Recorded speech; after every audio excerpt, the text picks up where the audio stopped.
Jens de Valka, vienīgais Latvijas YouTube idiots. Čavnieks tautiet, Jens de Valka, vienīgais Latvijas YouTube idiots un es vēlējos padalīties ar video, kurš mani nedaudz šokēja, un video ir sekojošs.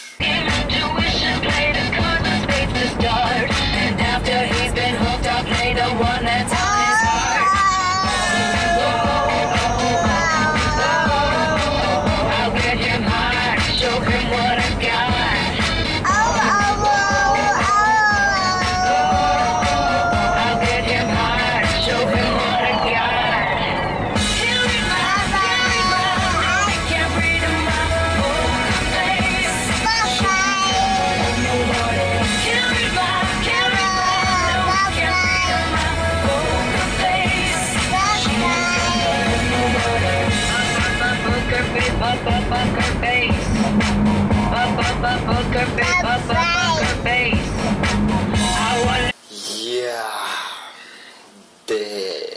un smieklīgi un jauki jau tas izskatās, bet man ir pāris problēmas ar to.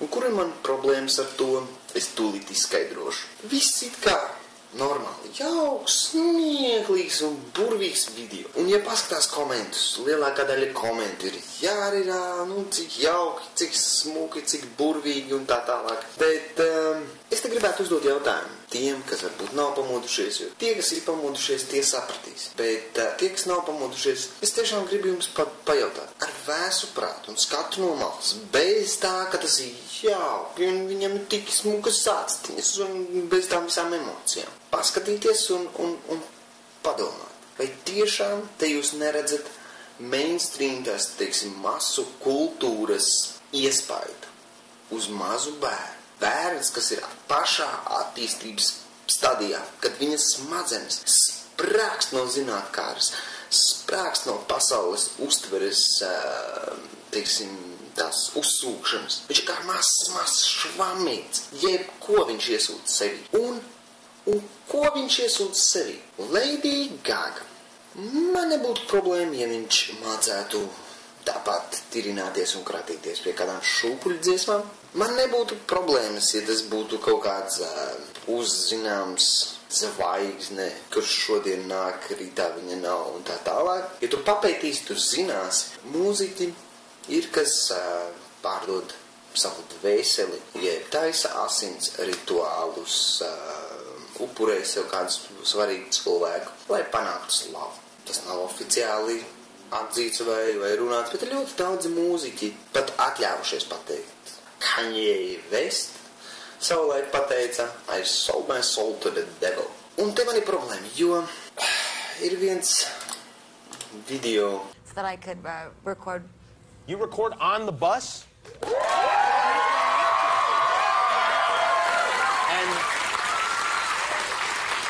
Do you record while the bus is moving, or does it have to come to a stop? Yeah, well, sometimes they don't want to, and they're, Gaga, we can't get, the frequency's weird, and, it's sounding a little bit strange, and I'm like, if you don't get this right now, I swear to Lucifer, I swear to Lucifer, I swear to Lucifer. Kad normāls cilvēks teiktu, es zvēru pie Dieva, kad es izdarīšu to un to. Paklausīsimies, ko Lady Gaga. Tā, kuras dziesmas ir iespiedušās tās mazās būtnes prātā. Ko Lady Gaga saka? I swear to Lucifer. I swear to Lucifer.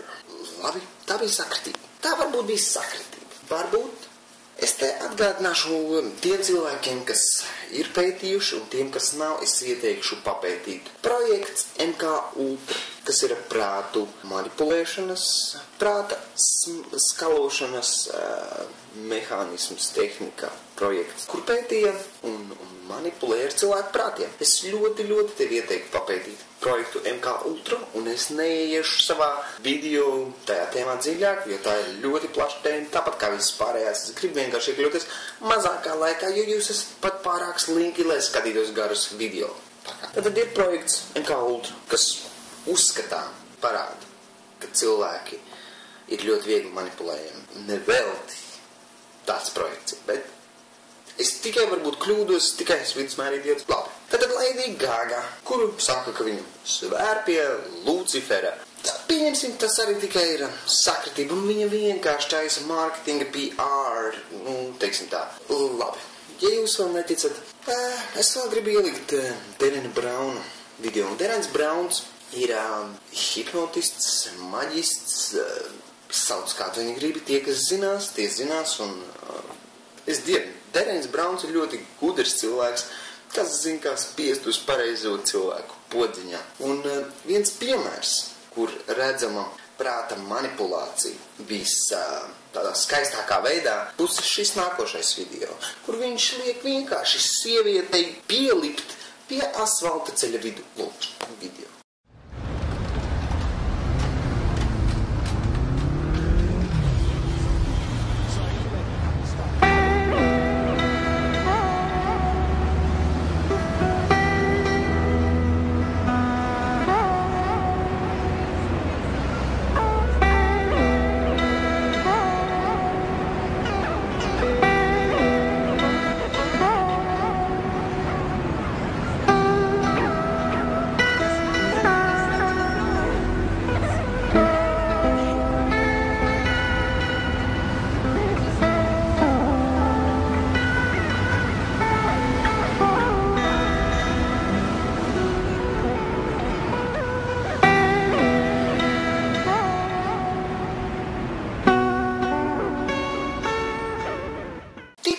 Es domāju, visi sakojat līdz, kur man ir problēma ar to video, kad tas mazais būtne, tas mazais švamītis, kurš uzsūc visu informāciju, seko tieši Lady Gagai. Un es ceru, tev radīsies interesi papētīt MK Ultra projektu, Derenu Braunu, Lady Gaga un citus iluminātu māksliniekus, bet mūzika, tas ir vēl viens lielisks veids, kā manipulēt ar prātiem. Ir frekvences, ir atslēgas vārdi. Tas viss ir būtībā saistībā ar MK Ultra ļoti interesants materiāls, ja papētītu. Bet ir tāda lieta, ka cilvēki var manipulēt ļoti vienkārši, un ja tu esi viņu ietrenējis vai ieprogrammējis kaut kādā konkrētā veidā ar pāris komandas vārdiem, to var viņam likt darīt ļoti daudz interesantas lietas. Tieši tāpat kā, ja hipnozes laikā, pieņemsim, ja tev pasaka vārds cukurs, tev liks aizmigt uz 3 minūtēm. Tu esi pamodies, ej tagad savā ikdienas dzīvē. Un katru reizi, kad iesi kaut kur izlasīs vārdu cukurs, izrabi. Tas ir reāli izdarāms. Ir cilvēki, kas ir vieglāk ietekmējumi, ir cilvēki, kas ir mazāk, bet plus mīnus, mēs visi esam pērtiķi ar mašīnas atslēgām, jeb kā mans kolēģis saka, pērtiķi, kas iemācījušies lietot iPhone, un mēs visi esam manipulējumi. Un tāpēc, kāpēc es šo mīnu? Jo iespējams nākošais video tev parādīs, kāpēc man ir problēmas tieši, kad Lady Gaga ir tas viens no pirmajiem informācijas viļņiem tā bērnu prātā. TV pārraidē kaut kāda intervija Lady Gagai ar viņai kaut ko prasījumu, kas un kā, vai Lady Gaga stāstīja, kad viņa mīlējoties ar savu eksu, domājas par sievietēm, un raidījuma vadītājs pasaka, oh Lord, ak kungs. Un iespējams tas bija tas atslēgas vārds, kas viņai lika darīt sekojuši, un es parādīšu lūdzu video. I was making love to my old boyfriend. I used to think about women sometimes. Oh, good Lord.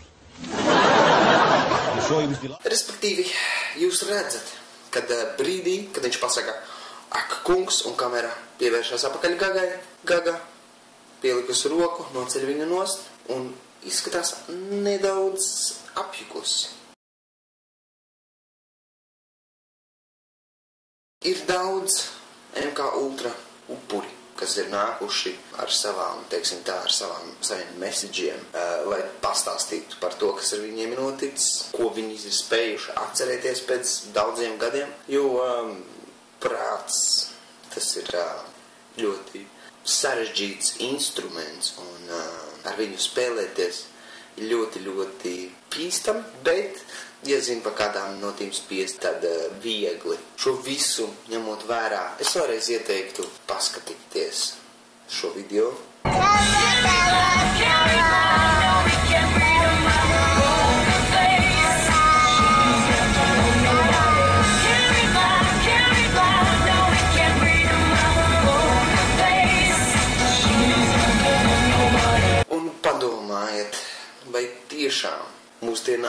nenotiek prāta manipulācija. Tad, kad cilvēki ir tā nostrādināti, jo viņiem vajag līdzekļus, jo viņi nespēja maksāt rēķinus, jo ekonomika ir tādā dirsā, kura ir manipulēta, kura apzināti ir nodzīta līdz tādai stadijai, vecāki atstāja bērnus pie TV aukles. Un tad mēs brīnamies, kāpēc sabiedrībai ir zudušas morāls. Un tad padomāju par vienu faktu. Ja agrākos laikos jūs paklausieties 60. 70.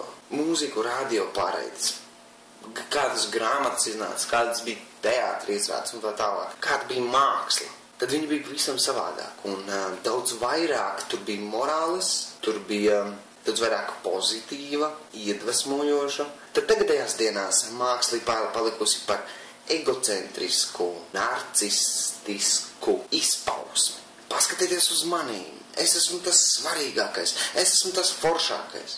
Jā, tā kā man ar to ir problēmas. Un varbūt mums katram pašam ir jāsāk ar to, ka mēs būvējam tās morāles. Kad mēs norādām uz to, kas mums nav pieņemams. Ka mēs sākam kontrolēt to, kas ienāk mūsu prātā, un rūpēties par to, lai mūsu līdzcilvēki, bērni, radinieki arī netiktu nobērti ar visiem tiem audio, video, prāta mēsliem.